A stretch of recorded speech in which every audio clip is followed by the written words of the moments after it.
Assalamualaikum warahmatullahi wabarakatuh. Salam, Om Swastiastu, Namo Buddhaya, salam kebajikan, dan salam sejahtera bagi kita semua. Selamat pagi semuanya. Yang pertama-tama kami mengucapkan terima kasih kepada Ibu Dia dan juga teman-teman semuanya yang sudah bisa menyempatkan atau meluangkan waktunya pada hari ini. Di sini pada kesempatan kali ini kami dari kelompok 6 akan membahas dari diskusi kami terkait mengelola komunikasi. Sebelum itu, sebelum memasuki ke materi, izinkan kami untuk bisa memperkenalkan diri terlebih dahulu. Baik, saya sendiri yaitu Zuhana Kiki dengan nomor NPM akhir 019 dan rekan saya. Perkenalkan, saya Firly Anissa Naila Rufaida dengan nomor NPM akhir 003. Saya Srifata Dewanda Masin dengan nomor NPM akhir 009. Perkenalkan, nama saya Azhara Naila Baktiar dengan nomor NPM akhir 032. Perkenalkan, nama saya Livia Pretimona Gabriela Sidabutar dengan NPM akhir 140. Saya Nisa Sapili Mata dengan 3 digit NPM akhir 142. Perkenalkan, saya Nila Krotul Afifa dengan nomor NPM 186.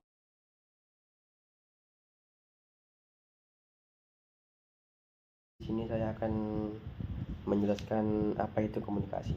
Nah, komunikasi sendiri itu adalah suatu proses di mana informasi dan pemahaman dibagikan antara individu atau kelompok dengan tujuan mempengaruhi tindakan atau mencapai kesepahaman.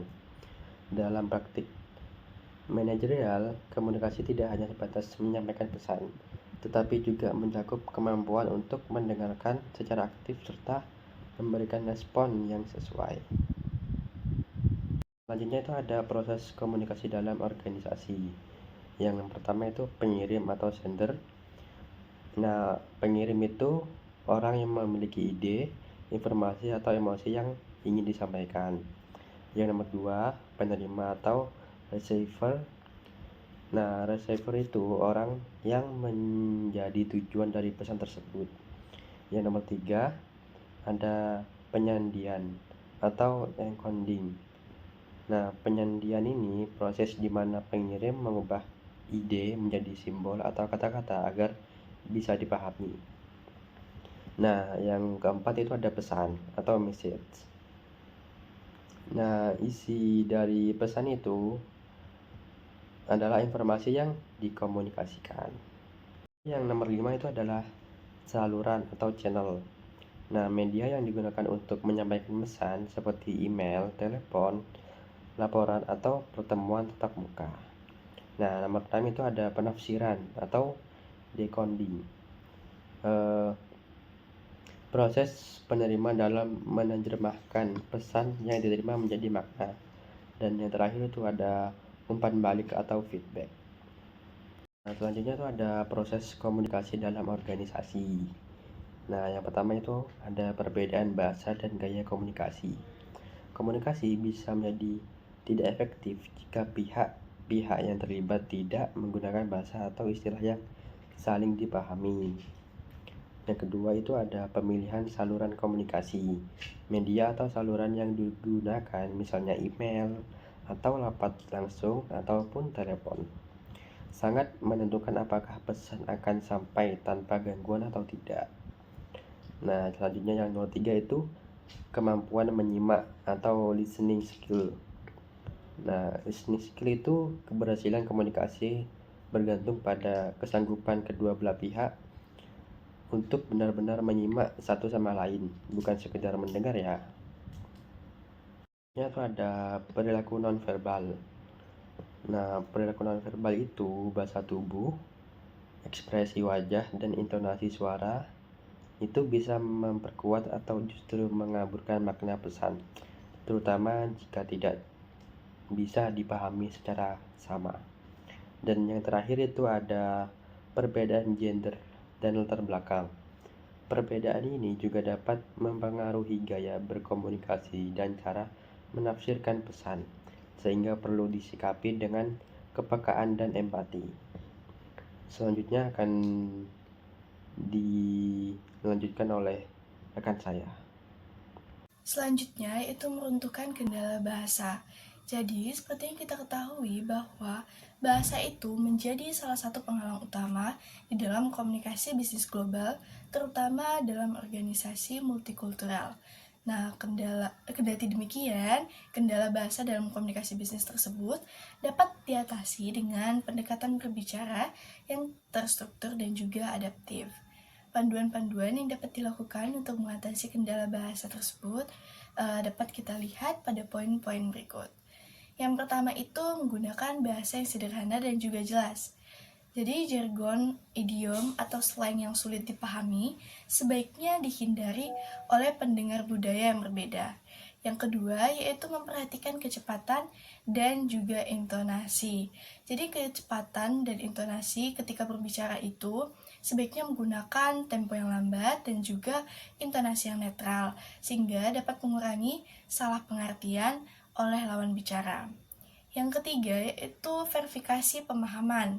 Jadi sebaiknya pastikan pesan itu diterima dengan benar. Jadi kita dapat memastikannya dengan teknik feedback atau umpan balik. Yang keempat yaitu memanfaatkan alat bantu visual. Jadi dengan menggunakan alat bantu visual seperti presentasi, diagram, atau contoh konkret lainnya dapat memperjelas pesan verbal. Yang kelima yaitu dengan melakukan pelatihan bahasa. Jadi dengan melatih karyawan untuk mempelajari bahasa mitra atau klien utama, sehingga dapat mengurangi kendala dalam penggunaan bahasa dengan mitra kerja lainnya. Dan yang terakhir yaitu menggunakan penerjemah profesional.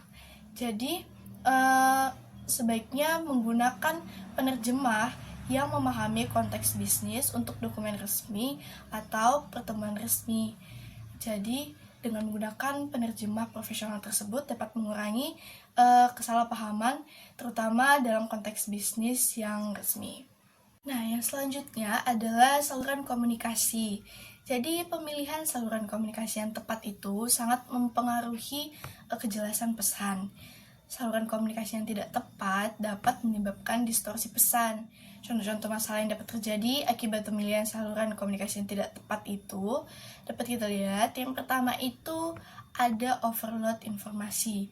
Jadi terlalu banyak informasi, contohnya melalui email atau pesan singkat, sehingga dapat mengurangi fokus penerima, sehingga pesan yang disampaikan itu tidak dapat dipahami oleh penerima. Yang kedua yaitu saluran tidak sesuai konteks. Jadi komunikasi kompleks seperti negosiasi contohnya memerlukan saluran rich yang interaktif seperti tatap muka, bukan melalui email atau teks. Yang ketiga adanya hambatan teknologi. Jadi perbedaan akses atau keahlian teknologi antar tim atau negara itu dapat membuat saluran komunikasi menjadi tidak tepat. Nah, tantangan-tantangan tersebut dapat diatasi dengan strategi memilih saluran yang tepat sebagai berikut. Yang pertama itu dapat menggunakan saluran rich untuk pesan kompleks atau contoh nyatanya itu yaitu komunikasi tatap muka. Jika tidak mampu dilakukan komunikasi tatap muka, dapat dilakukan melalui video call sehingga komunikasi itu lebih efektif untuk topik-topik sensitif atau ambigu, karena topik-topik tersebut memungkinkan kesalahpahaman jika tidak ada bahasa tubuh atau feedback yang instan. Yang kedua yaitu menggunakan email atau teks untuk pesan rutin. Contohnya itu untuk informasi sederhana. Jadi email atau teks ini cocoknya untuk pesan-pesan yang sederhana dan juga untuk dokumen formal. Yang ketiga itu menggunakan sosial media dan juga internet. Jadi untuk komunikasi internal yang bersifat kolaboratif dapat digunakan sosial media atau internet ini untuk mendorong partisipasi karyawan. Dan yang terakhir yaitu mempertimbangkan preferensi budaya.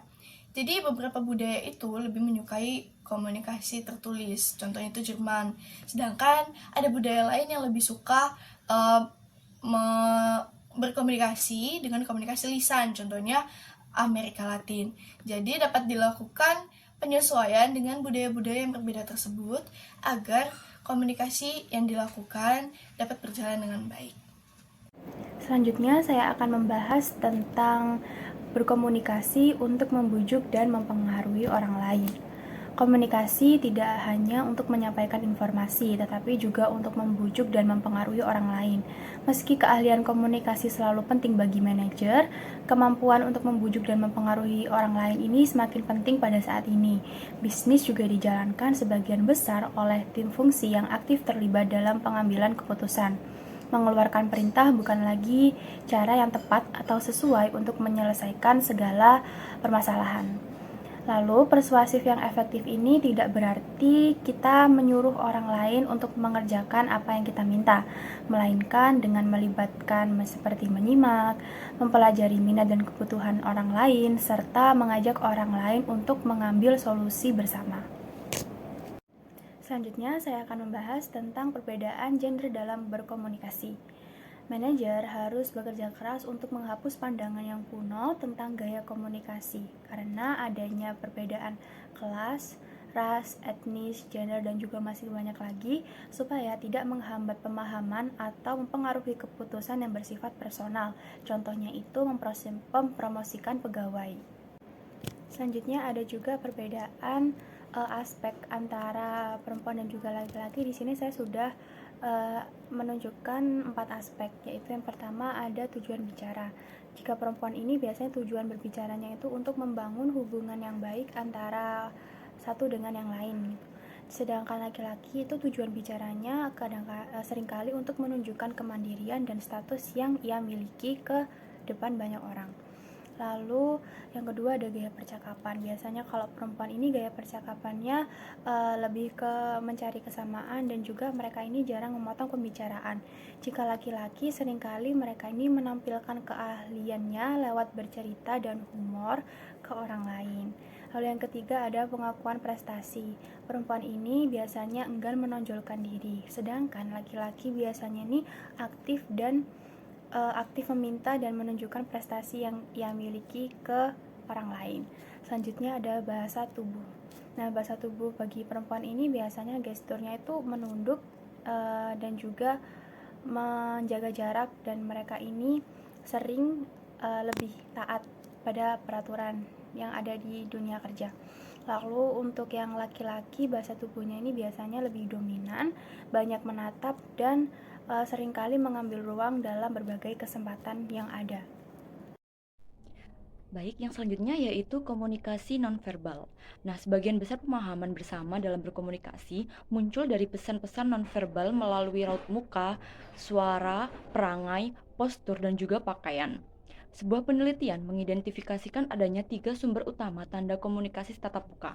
Yang pertama yaitu verbal atau kata-kata yang diucapkan yang ternyata hanya menyumbang sebanyak 7% dari dampak keseluruhan.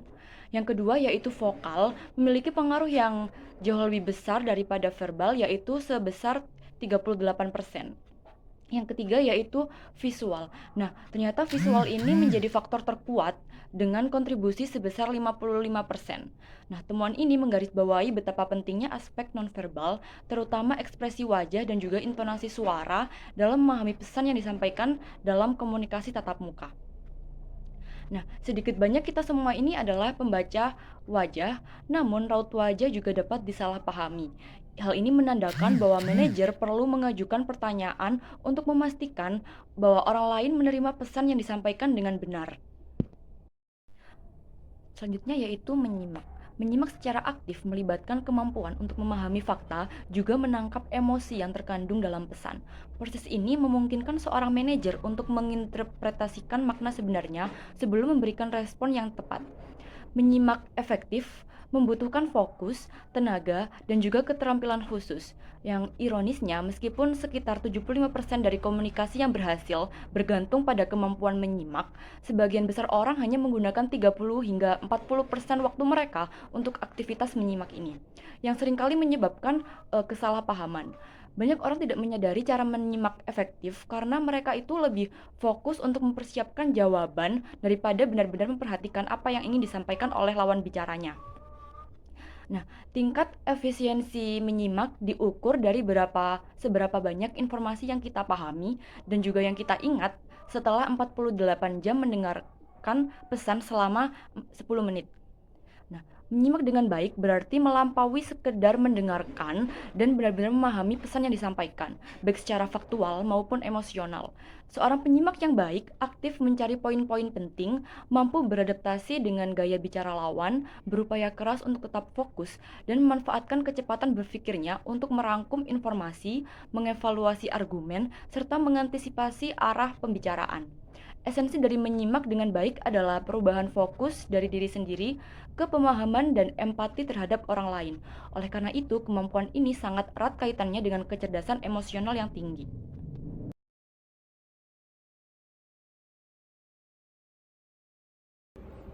Terdapat 3 saluran komunikasi dalam organisasi. Yang pertama adalah saluran komunikasi formal, yang mana saluran ini merupakan jalur resmi dalam menyampaikan informasi di organisasi, serta informasi ini bergerak mengikuti rantai komando secara vertikal dan horizontal. Nah, contoh bentuknya itu ada surat resmi, laporan kinerja, email perusahaan, rapat resmi, dan memo. Komunikasi formal ini ada 3 jenisnya. Yang pertama adalah komunikasi ke bawah, yang dimana mengalir dari manajer puncak ke pegawai tingkat bawah.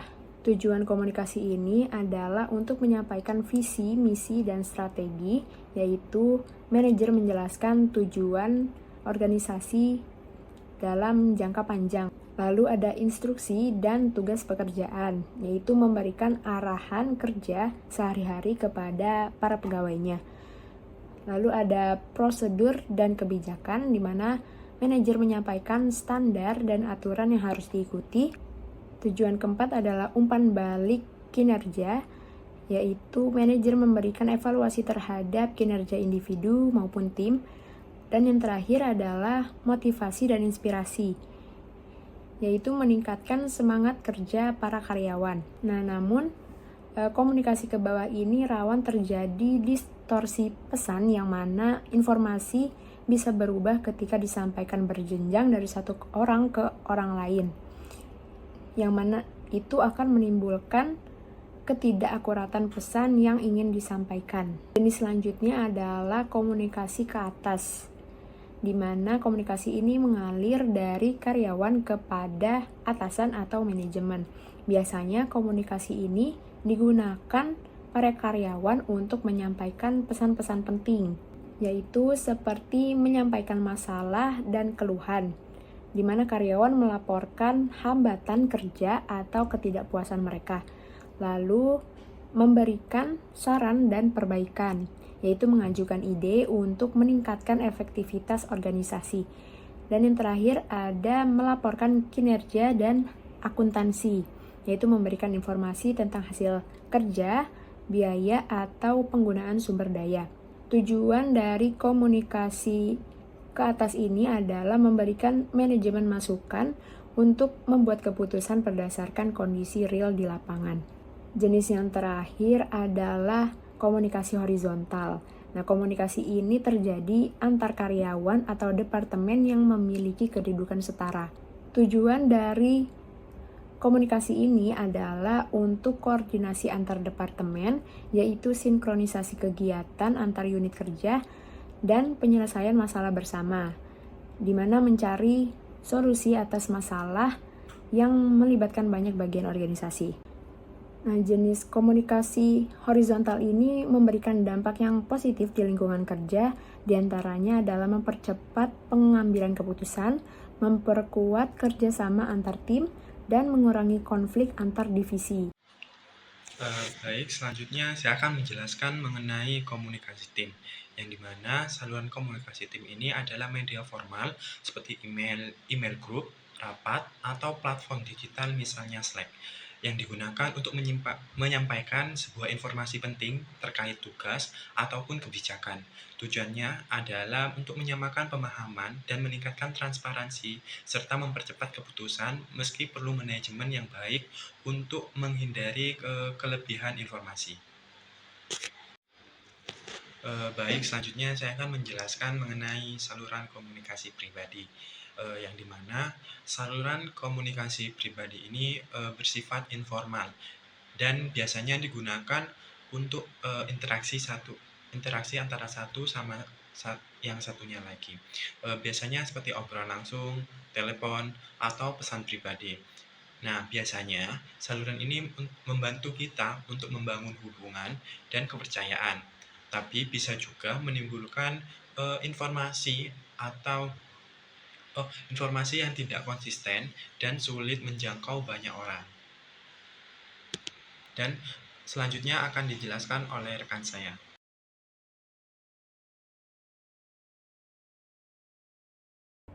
Yang selanjutnya adalah inovasi dalam komunikasi organisasi. Yang pertama ada dialog. Nah, dialog itu adalah proses komunikasi dua arah dalam kelompok di mana peserta saling memahami, mendengarkan, dan berbagi sudut pandang. Nah, dialog ini berbeda dengan diskusi, yang mana dialog fokus pada memahami, bukan hanya menyampaikan argumen, serta lebih mengutamakan keterbukaan, kepercayaan, dan pembelajaran bersama. Jadi secara garis besar itu perbedaan antara dialog dengan diskusi adalah kalau diskusi itu cenderung mempertahankan posisi masing-masing, sedangkan dialog itu berusaha memahami sudut pandang orang lain untuk mencapai pemahaman bersama. Nah, dengan adanya dialog dalam komunikasi organisasi itu dapat meningkatkan kerjasama tim, memperkuat hubungan interpersonal, serta mendorong lahirnya solusi inovatif dan saling pengertian. Selanjutnya yaitu mengenai komunikasi krisis. Jadi komunikasi krisis itu sendiri merupakan proses kegiatan penyampaian informasi yang bertujuan untuk menjelaskan tentang suatu krisis, baik yang disebabkan oleh bencana alam, gangguan teknis, kesalahan manusia, maupun karena adanya krisis komunikasi. Nah, komunikasi krisis terkait inovasi di dalam komunikasi organisasi itu sendiri merupakan proses strategis untuk merespon gangguan ataupun tantangan yang muncul akibat penerapan perubahan atau teknologi baru di dalam sistem komunikasi organisasi.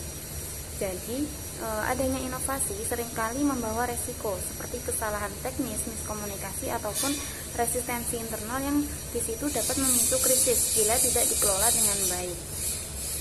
Nah, komunikasi krisis yang dilakukan oleh organisasi secara efektif dan efisien pada dasarnya akan menghilangkan atau setidaknya di situ bisa meminimalisir terjadinya krisis komunikasi dari pihak internal.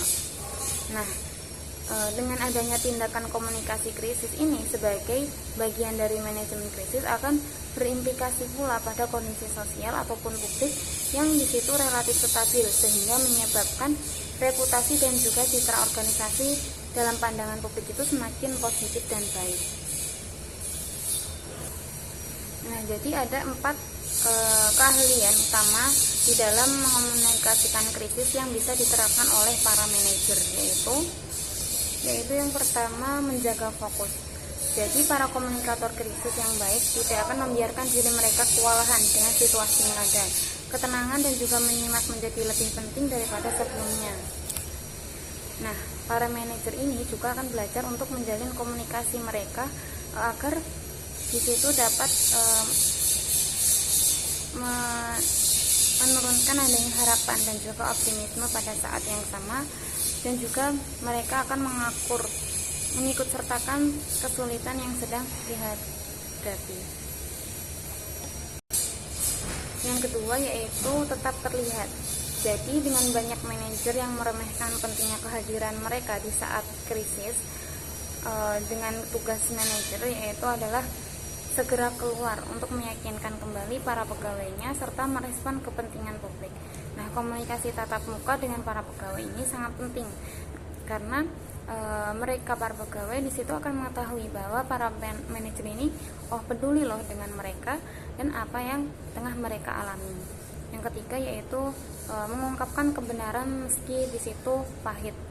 Jadi para manajer efektif itu mengumpulkan sebanyak mungkin informasi ataupun melakukan yang terbaik untuk mengetahui fakta dan juga data untuk nantinya akan diungkapkan kebenarannya kepada para pegawai dan juga publik sedini mungkin. Jadi mengungkapkan kebenaran dengan segera itu akan mencegah adanya rumor-rumor yang beredar ataupun kesalahpahaman yang akan menjadi simpang siur di antara pegawai. Kemudian yang keempat yaitu mengkomunikasikan sebuah visi masa depan. Jadi orang-orang itu perlu bahwa mereka memiliki sesuatu untuk mereka usahakan dan juga mereka harapkan. Momen krisis ini akan menyediakan peluang bagi para manajer untuk bisa mengomunikasikan sebuah visi akan masa depan yang lebih baik dan juga akan mempersatukan semua orang menuju tujuan-tujuan bersama. Yang ketiga yaitu mengenai umpan balik dan pembelajaran. Jadi umpan balik itu sendiri digunakan sebagai respons ataupun tanggapan yang diberikan seseorang terhadap suatu pesan atau informasi yang diterima. Umpan balik itu sendiri memungkinkan para manajer itu untuk bisa mengetahui jika mereka telah berhasil dalam berkomunikasi dengan orang lain atau belum. Jadi umpan balik itu merupakan bagian penting dan juga proses komunikasi. Nah, jika suatu perusahaan atau suatu bisnis ini menghindari adanya umpan balik, ya maka akan kehilangan peluang berharga untuk membantu sama lain dalam belajar, membangun ataupun berkembang. Umpan balik itu sendiri dan juga pembelajaran merupakan dua elemen kunci yang mendorong inovasi dalam organisasi. Nah, ketika dikelola secara terbuka dan juga konstruktif, umpan balik bisa menjadi pemicu perubahan dan juga pembaruan sehingga bisa membantu organisasi untuk terus berkembang dan juga menyesuaikan diri dengan lingkungan yang dinamis. Pembelajaran dalam organisasi tidak hanya terbatas pada pelatihan formal, tetapi juga bisa mencakup proses refleksi, eksplorasi ide baru dan juga pengalaman langsung. Nah, organisasi yang mampu belajar dari kegagalan maupun keberhasilan akan lebih siap menghadapi tantangan serta menemukan cara-cara inovatif untuk meningkatkan efektivitas kerja, layanan ataupun produk. Nah, sinergi antara umpan balik dan pembelajaran akan membentuk budaya organisasi yang adaptif dan juga progresif. Dengan menjadikan keduanya sebagai bagian dari strategi pengembangan, organisasi dapat mempercepat proses inovasi, meningkatkan kualitas keputusan, serta dapat membangun tim yang lebih kolaboratif dan juga responsif terhadap perubahan.